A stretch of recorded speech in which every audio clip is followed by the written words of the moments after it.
Amigos, ¿qué tal? Bienvenidos hoy con un invitado muy especial, como cada 8 días, y vamos a hablar de poesía. Antes de presentarles a nuestro invitado, vamos a un mensaje muy importante y ya regresamos. Del 15 al 17 de julio, no te quedes con las ganas. Ven a Expo Futuro a disfrutar lo mejor de la cocina, el arte y el café. ¡Sabor a mí! Una feria para todos. Entrada gratuita desde las 11 de la mañana. Invita. En El Dorado trabajamos para seguir conectados con la sostenibilidad y la innovación.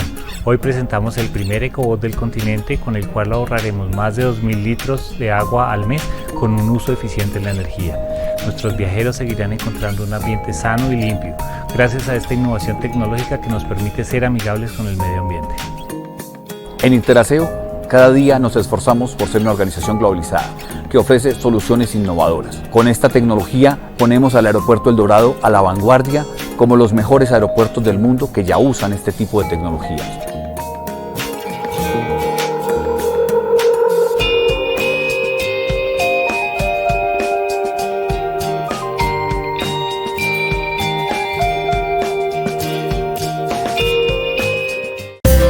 En el mes de julio, Pereira se encosecha por el campo y sus productores. Acompaña las fiestas del campesino 2022 y disfruta de las tradiciones que nos hacen únicos.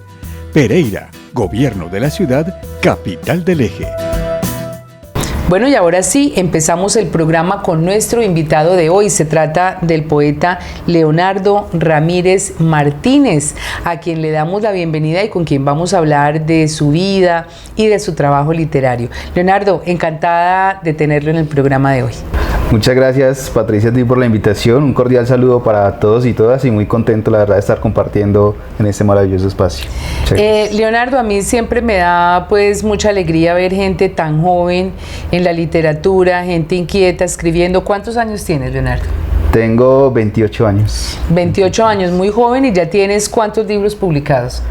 Pues tengo 2 libros de poesía. En este momento ya se está preparando el tercer libro para salir, que va a ser un libro de novela, es una novela, y algunos poemas que han estado también por ahí escritos en otros textos. Bueno, Leonardo, antes de hablar de esos libros que ya ha publicado y de los que están próximos a publicar, hablemos un poco de usted. ¿Quién es Leonardo? ¿Qué estudió? ¿Cómo surge esa idea de empezar a escribir? Pues bueno, Patricia, esas preguntas siempre van a ser muy, muy complejas, pero pues yo soy administrador de empresas y tengo una maestría científica en administración, y digamos que desde allí empezó también como esa curiosidad, sobre todo académica, y además de eso pues también soy docente universitario, soy docente de planta en la Fundación Universitaria Confamiliar Risaralda. ¿De qué materia, Leonardo? Pues sobre todo de la línea de investigación, pero además de eso también me gusta mucho dar teorías administrativas y responsabilidad social empresarial y cátedra de paz, que es una de las materias que más me gusta. Pensaría uno, porque a veces se encuentra uno abogados, poetas, se encuentra uno como carreras, digamos, un poco serias, como en el caso suyo, Leonardo, de estudiar pues como todo lo administrativo, y mezclarlo con algo tan bonito, como tan sensible, como más del alma, como la poesía, el cuento, la novela. ¿Tiene usted de pronto familia, o en el colegio le inculcaron, o cómo nace ese momento en el que Leonardo dice: yo, además de lo que hago, pues que es todo lo relacionado con lo administrativo, también quiero escribir? Sí, pues mira, en mi caso, pues esa inspiración, no, digamos, me llega un poco tarde de lo normal, me imagino. Un poco tarde, pero si tiene 28 años. Sí. Un poco tarde. Pues bueno, me refiero a que de pronto en el colegio y digamos en el primer semestre de la universidad, digamos, no tenía como esos indicios ni literarios ni tan críticos tampoco, pero sobre todo en el segundo semestre de mi pregrado conozco o me enamoro, digamos, de la lectura, del pensamiento crítico. Conozco la poesía, sobre todo de Martin Heidegger, que me cautivó, luego a Gonzalo Arango, que está incluso presente en mis libros, y ahí empezó toda esta vocación de escritor, digámoslo así. y la relación con la administración creo que siempre ha sido una relación de rebeldía. Yo creo que lo que hago en la administración también lo hago en mis conferencias, también lo hago en mis textos académicos y por supuesto también está presente en mi poesía, que es como esa rebeldía y esa necesidad de crear otros mundos posibles. Qué bonito. Hablemos de ese primer libro que escribe Leonardo. ¿Cómo se llama y cuál es como ese eje temático del libro que escribe Leonardo? Sí, pues mira, el primer libro se llama Nunca es tarde para caminar y es una recopilación como de 15, 16 poemas que había escrito sobre todo en esos primeros años de filosofía, de conocimiento, de lectura, y surge por esa vocación de compartir esos sentipensares.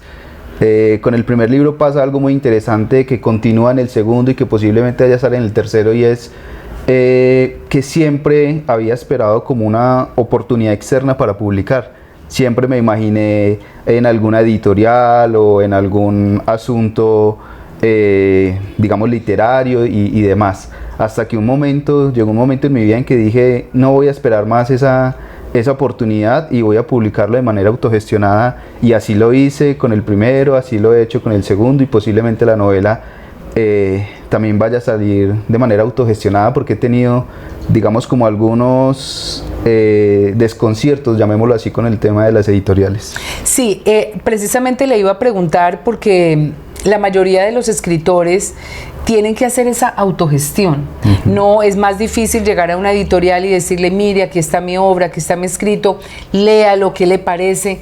Porque creo que, no sé si esté de acuerdo o si sea una idea mía, que a veces solo se le pone un poco más de atención como a aquellos temas que son muy comerciales y no tan profundos y que también alimentan el alma y que son importantes publicar. Totalmente, sí. Mira que tu pregunta tiene como dos componentes que me parecen muy importantes, como divulgarlos y reflexionarlos, y es primero el asunto de lo comercial. Yo, por ejemplo, con mi poesía he tenido también algunas resistencias, digámoslo así, porque me he encontrado, por ejemplo, con otras personas que también escriben poesía y que afirman que el nadaísmo, por ejemplo, no fue poesía, o que Gonzalo Arango era muy mal poeta, por ejemplo. Entonces también me he encontrado, digamos, como con esos criterios de esa manera. Pero es que también todo es muy subjetivo. Además, ahí empieza entonces también a tener un grado de subjetividad, porque a uno le puede parecer bien o no, pero de todas maneras, Leonardo, sí es un asunto, digamos, muy maratónico cuando uno toma la decisión de publicar. Totalmente, sí. Además sin plata, entonces saber quién cree en uno, quién lo apoya, cuántos libros va a sacar, y uno pues con su obra a la que le da tanto valor, ¿no? Total, no, y luego de sacarlos, el proceso de difusión, de venderlos y demás, claro, eso es un asunto. Incluso acá está publicado 2 poemas haciendo alusión a esa dificultad que significa ser poeta en nuestro país, pero yo creo que hay una vocación, hay algo que nos lleva y que nos casi que obliga a hacer ese tipo de cosas, y en mi caso lo seguiré haciendo. Posiblemente, vuelvo y repito, de manera autogestionada, porque el asunto con las editoriales es muy complejo, pero sí es un asunto de vocación e inspiración. El libro Entre Caminos y Voces es ese segundo intento, esa segunda publicación que hace entonces Leonardo Martínez. Mostrémosle a los televidentes el libro, por favor. Este libro de Leonardo Ramírez Martínez, yo voy a permitirme leer una partecita del prólogo que hiciera Jorge Ariel García, y dice así: los pasos que han traído Leonardo hasta la actual estación han ensayado 3 modos de andar y comienzan naturalmente por fuera de estas páginas. Sé que vienen de Nunca es tarde para caminar, su primer libro de poemas, pero no es cierto. Vienen desde más atrás, donde quiera que aceptó su designio de poeta. Él tampoco lo sabe. En algún momento aceptó la invitación a caminar y a sumarse al coro seductor de voces que construyen universos posibles con la palabra. Qué hermosas palabras las de este prólogo de Jorge Ariel García. Capta muy bonito ese sentimiento que nos acaba de contar Leonardo de no saber en qué momento surgió, pero hace un resumen bastante interesante aquí. Sí, tienes toda la razón. De hecho, Jorge Ariel hace poco también publicó su primer libro y él es un gran escritor y sobre todo es un hombre muy reflexivo, digámoslo así, y eso ayuda a que tenga ese tipo de sensibilidad para acercarse a las palabras. Yo quiero que nos compartas ese poema del cual nos hablabas hace un momento, sobre esa sensación de la dificultad de publicar, de tener uno algo que decir, compartir con los demás y sentir que a veces eso es un esfuerzo muy grande. ¿Cómo se llama ese poema y cómo dice? Listo, pues ese poema se llama precisamente Mi primer libro. Es un poema, digamos, como en dos partes. Sí. Y bueno, voy a compartirles la primera parte de mi primer libro. Muchos me gusta, muchas felicitaciones, pocas ventas. ¿Dónde estarán mis libros? Visitando una librería romana me doy cuenta de la crueldad de la avaricia. Toman mi libro despectivamente y me dicen, esto no vale ni 10.000 pesos. No vale la pena contar el resto. Visito otra librería con temor y esperanza. Es un centro cultural y el nombre es coherente con la respuesta. Lo felicito, muy bonito el libro. Esta tarde lo publicamos en redes. He pensado en pararme en los semáforos, leer mi Cristo y ofrecer mi libro. O subirme a los buses y decir, qué pena incomodarlos, pero me da tristeza ver mis libros en un rincón de mi casa. Son 17 poemas y un prólogo. Lleve uno en 20.000 o para su mayor economía, no lo compre y siga tranquilo. Pero no soy un buen comercial, no soy publicidad. Así que sigo escribiendo en casa y esperando un mensaje de interés en mi libro, Sentimiento confuso. Yo creo que todas las personas que hemos escrito alguna vez compartimos ese sentimiento porque, como dice Leonardo, muchos me gusta, muchas felicitaciones y después entonces se quedan toda esta cantidad de libros y uno dice, bueno, ¿ahora qué, no? Ese compartir con los demás, ese trabajo, porque es que escribir es un trabajo común y corriente y además el escritor hace un trabajo magnífico que es dejar plasmada o la historia o las vivencias o los pensamientos o en su caso la poesía, y es tan importante este trabajo porque no solamente nos alimenta como alimentaría por ejemplo el trabajo de un campesino a través de su alimento o de una piña o de una papa, en este caso alimenta el alma. Que es un trabajo maravilloso, o sea que plasma definitivamente Leonardo ahí. Y la segunda parte, ¿cuál es? Leonardo, de ese poema me encantó. Además, como escritora también un poco me encuentro allí. Bueno, la segunda parte del poema habla, digamos, también como ese segundo momento que vivimos. Sí. Mi primer libro irrumpió en la ciudad como una peste, desde mis sentipensares telúricos hasta mi pueblo natal, desde el digno campesino hasta el incierto académico, desde la tempestad de mi mente hasta la calma de quien me lee. Mi libro ocupa un lugar en las bibliotecas que esperan a ser rescatadas por algún lector. Quizás alguien se arrepintió del malgasto y llevó mi libro al cementerio romano. También existe la bonita posibilidad que alguien lo atesore y en este momento mi libro aparezca entre otros libros de Gonzalo Arango, Bukowski, Nietzsche. Ojalá no esté al lado de libros de superación personal o novelas rosa. En las noches, a veces me pregunto, ¿dónde estará cada uno de mis libros? ¿Qué lugar ocuparé en el cuerpo de quienes me leyeron? La mente, el corazón, un rincón del hígado, la complejidad, una cita en algún escrito. Mi primer libro ha sido un grato caminar. Qué maravilla, me encanta todo lo que escribe Leonardo, creo que lo hace de una forma magnífica y transmite en palabras sencillas todo eso que de alguna forma muchos compartimos. De verdad que te felicito porque tienes una sensibilidad y una forma de escribir maravillosa.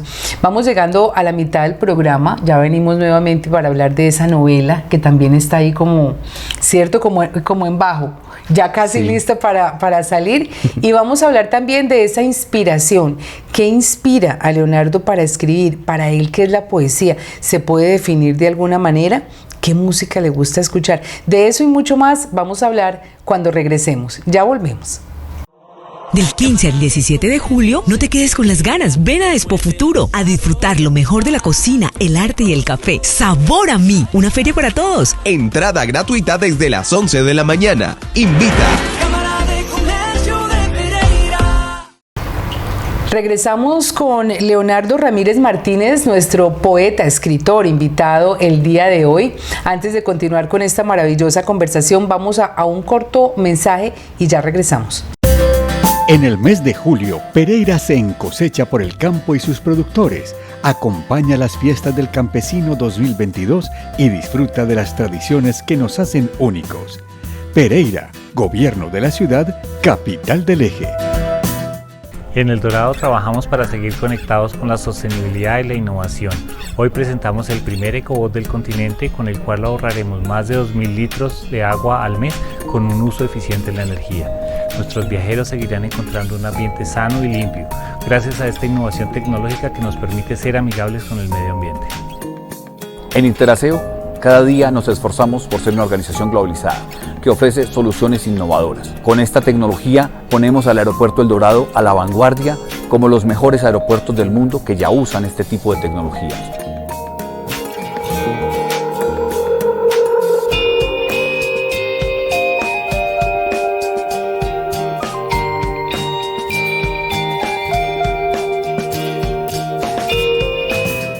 Bueno, Leonardo, ya hablamos de esos dos primeros libros que saca Leonardo y que le producen pues una cantidad de sensaciones, pero Leonardo definitivamente es un escritor porque dice yo quiero seguir escribiendo. Y ahora tiene entre sus manos una novela que está a punto de salir. Me muero de la curiosidad de saber cuál es el tema de esa novela y cuál es el título, a ver si de pronto adivinamos el tema. Pues mira, pues el título por el momento es El viejo hábito de morir, porque pues yo siempre he dicho que el título es uno de los asuntos más complejos en los libros. A veces sale al final, ¿no? O tiene uno el título y al final lo cambia. Claro, claro. De hecho me pasó algo similar. El prólogo de la novela lo está escribiendo un gran también escritor y pensador de nuestro territorio que se llama Andrés Galeano, un gran poeta también. Por supuesto. Y resulta que en la primera conversación con Andrés, nunca se me olvida, en ese medio de esas conversaciones y el tema del libro, ahí se modificó y llegó a este título actual y que creo que va a ser el título final, pero pues esperemos. Sí, además Andrés también tiene ese tema como recurrente, el tema de la muerte, pero de una forma como irónica, ¿no? Porque él escribe muy irónico sobre ciertos temas, además también magistral, y lo hemos tenido también acá en el programa. Claro que sí, sí, Andrés es bastante reflexivo en eso también. Y a propósito también ese es el tema principal de la novela. Les cuento un poquito. La novela aborda un tema que incluso lo hablamos también un poco fuera de cámaras, y es el tema de la muerte también. Estábamos hablando ahora de eso, ¿no? Así es. Y el personaje principal se tiene que enfrentar a la noticia de que le quedan 3 meses de vida. Llega a un consultorio médico y se da cuenta que está enfermo y que le quedan 3 meses de vida, y la novela se desarrolla en esa idea de cómo afrontar ese momento de la muerte, que a propósito, cuando estuve estudiando y cuando estuve pensando mucho ese tema, me causaba mucha curiosidad que hacía una pregunta a las personas que conozco o las personas con las que me encontraba, de qué hacer si supieran o Que qué se iban a iban a morir, hacer. sí. Exactamente. Y fíjate que la mayoría de respuestas eran respuestas de escape. Decían, no, yo no vuelvo al trabajo y me voy de viaje, o yo simplemente la paso con mis hijos o las paso con mis familiares. Me voy de fiesta, no sé qué, algo Además así. Sí. también. Entonces mira lo complejo que es saber que estamos como viviendo vidas de las que queremos escapar, por ejemplo, que no estamos como conforme. Entonces eso le da como un poco de nacimiento a esa idea de la novela. Y bueno, ahí estoy caminando también. La portada la está haciendo un artista de mi pueblo natal, que es Chinchina Caldas, y solamente estoy esperando ya esos dos temas, el prólogo de Andrés y la pintura de Iván, y ya. Qué bien. Leonardo, ¿qué lo inspira? Yo le confieso, yo también, digamos, me he atrevido a escribir, pero cuando yo conozco un poeta como usted, bueno, usted también escribe otros géneros, pero la poesía me parece muy compleja y a veces no la entiendo, incluso llega a tener un grado de complejidad y de profundidad que a veces quienes no logramos entender alguna poesía decimos no me gusta, y resulta que son poesías de gente que se ha ganado una cantidad de premios y cosas que yo no entendí. ¿Cómo podríamos definir eso tan complejo que es la poesía? Sí, mira, incluso hace un momento lo mencionabas. Para mí, cada vez que sigo avanzando en estos caminos del arte y la poesía, afianzo, digamos, mi concepción de que definitivamente la poesía y el arte en general escapa a los criterios. Yo creo que... Es muy subjetiva, ¿cierto? Exactamente. Es como que...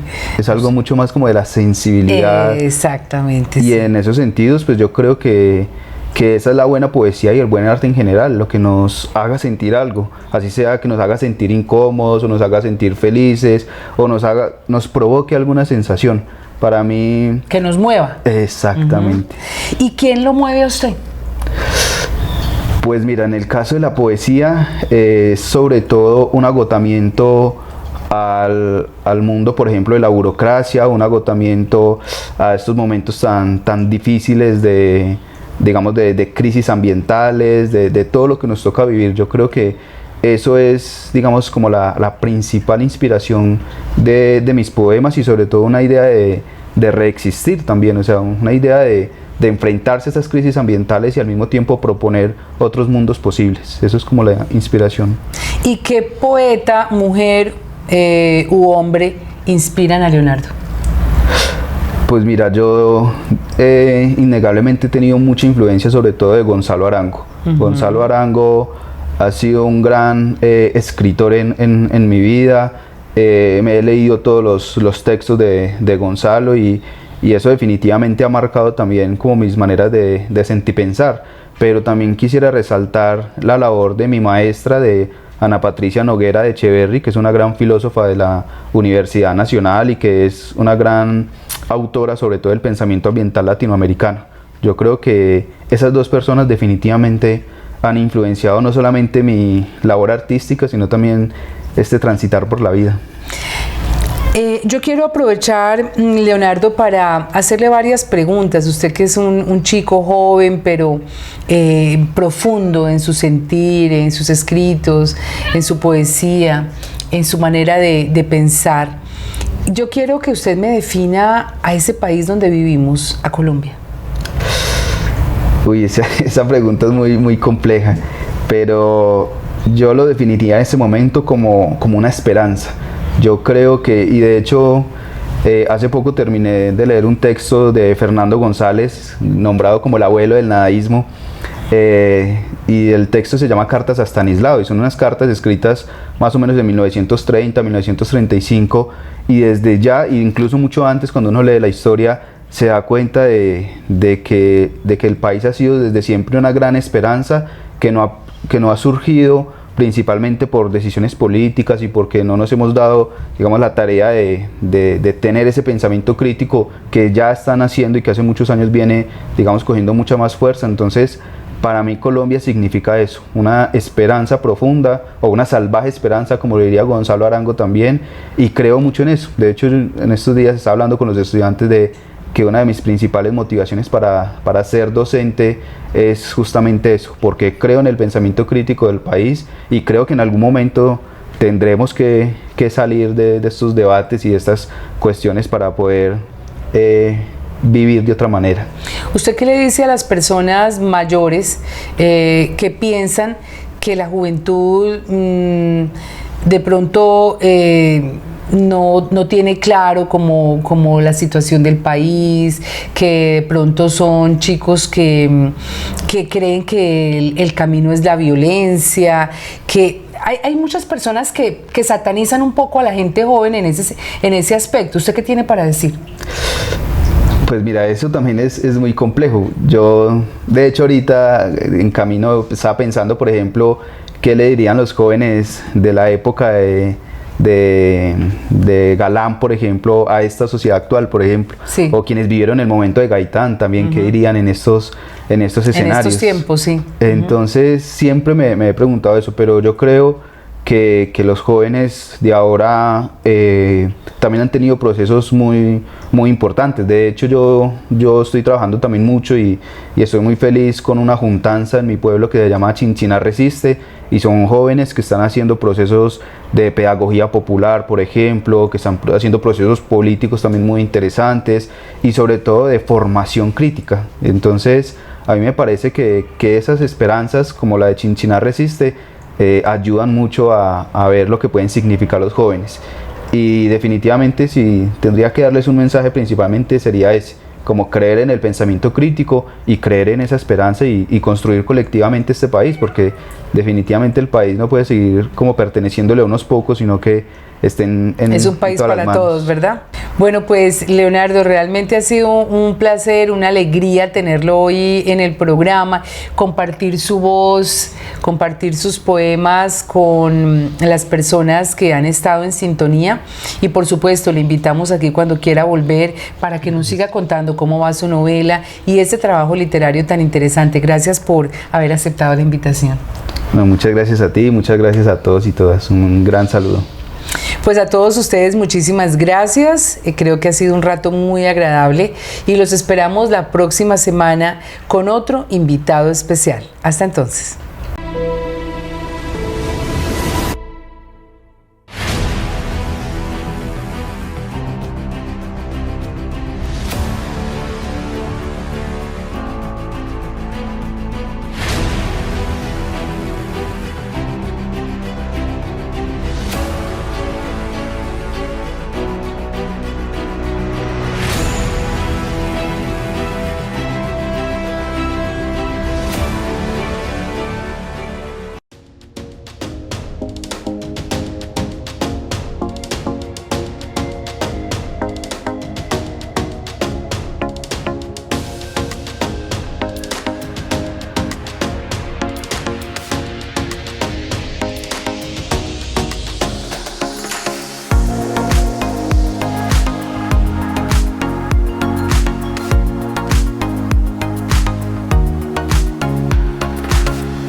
En síntesis.